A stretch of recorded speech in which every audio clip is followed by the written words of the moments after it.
সব সময় পেঁয়াজ কলি নিয়ে বিড়ম্বনার শেষ থাকে না। আমরা সব সময় এই পেঁয়াজ কলি নিয়ে বিড়ম্বনায় থাকি। কখনো চোখ জ্বালা পোড়া করা, কখনো মানে এগুলো কাটতে অসুবিধা হওয়া, একসাথে কতগুলো নিয়ে কাটা যায় না সেটা।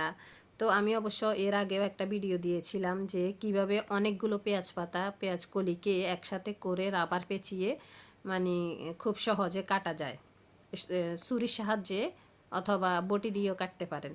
তো আজকে আপনাদেরকে আরেকটা টেকনিক শিখাই দিচ্ছি, সেটা হলো এভাবে করেই ছোট বড় এভাবে কাটতে গেলেও আমাদের অসুবিধা হয়। যেমন আমরা গোড়া থেকে কেটে আস্তে আস্তে তখন ছোট বড় পেঁয়াজের কলি তো আর সবগুলো সমান থাকে না, ছোট বড় হয়। তো যখন ছোটগুলো আসে তখন কেটে একটা একটা করে বেছে বেছে ফেলতে হয়।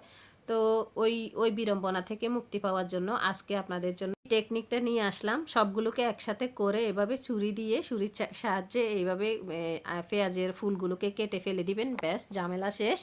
এবার একটা রাবার পেঁচিয়ে নেবেন, সবগুলোকে একসাথে করে রাবারটা পেঁচিয়ে নিলেই ছুরির সাহায্যে এগুলোকে খুব সহজে কেটে নিতে পারবেন।